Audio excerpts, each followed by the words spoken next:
आप कौन है और ऐसे ऑफिस में क्यों जाती है? साहब, मेरी बेटी यहाँ काम करती है। आपकी बेटी यहाँ काम करती है? क्या नाम है उनका? सुमन नाम है उसका। अच्छा, आप सुमन की मम्मी है? तो आप यहाँ क्यों खड़ी है? अंदर चलिए ना। नहीं साहब, मैं अंदर नहीं जा सकती।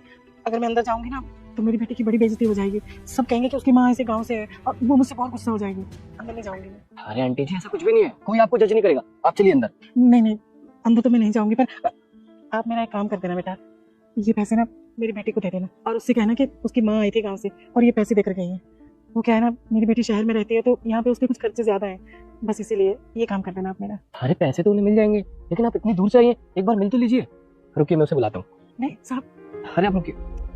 हेलो सुमन, जरा ऑफिस के बाहर आना। हाँ, कुछ अर्जेंट है, जल्दी आओ।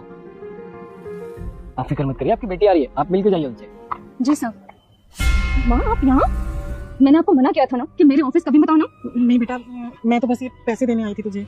माँ, मैंने आपसे क्या बोला था कि ये पैसे मेरे अकाउंट में डलवा देना, लेकिन आपको एक बात समझ में नहीं आती क्या? बेटा, ये अकाउंट का झंझट ना मुझे समझ ही नहीं आता, तो बस इसलिए तुझसे मिलने चली आई। और पिछले 2 सालों से तुझे देखा भी तो नहीं था, देखने का बड़ा मन कर रहा था। माँ, मैंने आपको बताया था ना कि मेरे ऑफिस में कितने अमीर अमीर लोग काम करते हैं। अगर किसी को भी पता चला कि आप मेरी माँ हो जो गाँव से आई हुई है, तो मेरी क्या वैल्यू रह जाएगी यहाँ पे? अरे बेटा, तू गुस्सा मत कर, मैं अब यहाँ से चली जाऊंगी। तुझे देखना था तो देख लिया, ले ये पैसे रख ले। ठीक है, जाइए आप।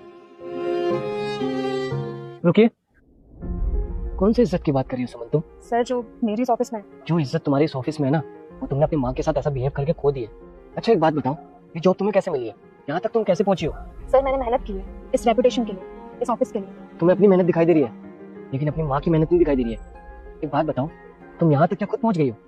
नहीं ना, बचपन से अब तक तुम्हारी माँ ने तुम्हें पाला होगा, तुम्हारे स्कूल की फीस, तुम्हारी कॉलेज की फीस, और यहाँ तक कि तुम्हें इस काबिल भी ना तुम्हारी माँ ने बनाया होगा। और आज ये गाँव से आई है तो तुम इन्हें जज कर रही हो।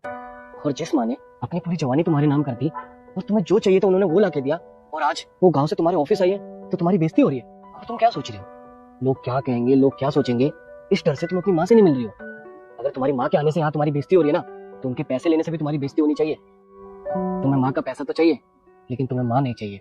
शर्म आनी चाहिए सुमन, शर्म। मुझे माफ कर देना, मैंने आपके साथ इतना गलत किया, कभी आपका ध्यान नहीं रखा, यहाँ तक कि फोन तक पे मैंने ढंग से बात नहीं की। प्लीज अपनी बेटी को माफ कर दो। अरे नहीं बेटा, तू रो मत, चुप हो जा मेरा बच्चा। मुझे तेरी बात का बिल्कुल बुरा नहीं लगा, सच कह रही हूँ, तू चुप हो।